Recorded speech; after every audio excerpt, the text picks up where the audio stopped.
Double break, plain break, oil circuit બ્રેકરની રચના આકૃતિ સાથે સમજાવો. તો આમાં આકૃતિમાં દર્શાવ્યા મુજબ જો તમે જોઈ શકતા હોય તો આમાં એક સ્ટીલની બનેલી મજબૂત ટાંકી હોય છે કે જે એની આઉટર બોડી અથવા તો ફ્રેમ બનાવે છે અને એમાં આંશિક રીતે આપણે જોતા હોય તો ઓઇલ ભરેલું છે. આ ઇન્સ્યુલેટિંગ ઓઇલ છે જે ટ્રાન્સફોર્મર ઓઇલ સાદી ભાષામાં જણાય છે અથવા તો લોકો ઓળખે છે, એનાથી ભરવામાં આવે છે અને સલામતી પૂરી પાડવા માટે એને બે છેડા પરથી આપણે અર્થ કરેલી હોય છે એટલે કે ગ્રાઉન્ડેડ રાખે છે, જેથી કરીને લીકેજ કરંટ અગર જો આવતો હોય બોડી પર તો ઓપરેટરને શોક ના લાગે. એટલે સેફટીના કારણે આપણે એને અર્થ કરીએ છીએ. પોર્સેલિન અથવા તો કમ્પોઝિટ મટીરિયલમાંથી બનેલી આ બુશિંગ્સ જે છે એ કવરની ઉપર લગાડવામાં આવે છે કે જેની અંદરમાં ફિક્સ કોન્ટેક્ટને માઉન્ટ કરવામાં આવે છે. હવે આ જે ફિક્સ કોન્ટેક્ટ હોય છે એના દ્વારા જ કરંટનું વહન થતું હોય છે. એટલે કે કરંટ તમારો એન્ટર થાય છે બુશિંગ્સ દ્વારા ફિક્સ કોન્ટેક્ટથી મૂવિંગ કોન્ટેક્ટમાં થઈને અહીંયા આગળથી મૂવિંગ કોન્ટેક્ટથી ફિક્સ કોન્ટેક્ટથી બુશિંગમાં થઈને કરંટ બહાર જાય છે. હવે આ જે બુશિંગ્સ છે એ ગ્રાઉન્ડેડ ટેન્કની ઉપર સપોર્ટથી માઉન્ટ કરેલી હોય છે કે જે કોઈ પણ પ્રકારના લીકેજ વગર કરંટનું વહન કરે છે.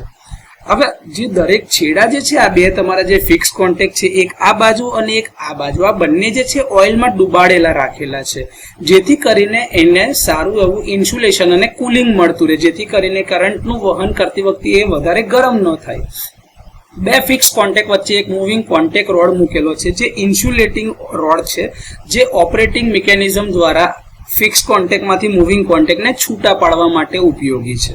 હવે જ્યારે આ કોન્ટેક્ટ જે તમારું છે આ રોડ ઉપર તરફ છે ત્યારે આ મૂવિંગ કોન્ટેક્ટ છે ફિક્સ કોન્ટેક્ટમાં ફિટ થયેલા છે જેથી કરીને કરંટનું વહન અહીંયા આગળથી કરંટ એન્ટર થયો આ બુશિંગમાં થઈને ફિક્સ કોન્ટેક્ટથી આ મૂવિંગ કોન્ટેક્ટથી આ ફિક્સ કોન્ટેક્ટમાં થઈને બુશિંગ્સ દ્વારા અહીંયા આગળથી કરંટ બહાર લઈ જવામાં આવે છે. હવે જ્યારે ફોલ્ટ થાય છે ત્યારે બ્રેકરની જે કોઇલ છે એનર્જાઇઝ થશે રિલેના કમાન્ડથી. હવે બ્રેકર એનર્જાઇઝ થવાના કારણે એના મૂવિંગ કોન્ટેક્ટ છે ફિક્સ કોન્ટેક્ટથી છૂટા પડશે. એ છૂટા પડશે ત્યારે એની આજુબાજુમાં આર્ક લાગશે અથવા તો આર્ક ઉત્પન્ન થશે. આ આર્ક ઉત્પન્ન થવાના કારણે આજુબાજુ ગેસીસ ઉત્પન્ન થશે કારણ કે જે ઓઇલ છે એનું વિઘટન થશે.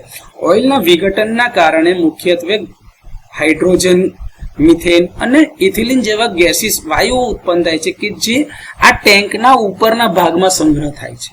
હવે આ જે ગેસીસ જે આજુબાજુ થાય છે એ બે રીતે કામ કરે છે. એક કે કુલિંગ તો કરે જ છે પણ સાથે સાથે ડીઆયોનાઇઝિંગ કરે છે આજુબાજુના વાતાવરણ, જેથી કરીને આર્ક જલ્દી ઓલવાઈ જાય છે અને આર્ક દ્વારા જે બી એનર્જી ઉત્પન્ન થાય છે એ બી એમાં શોષાઈ જશે. તો આ રીતે double break, plain break, oil circuit બ્રેકરની રચના આકૃતિમાં બતાવ્યા પ્રમાણે લખી શકાશે.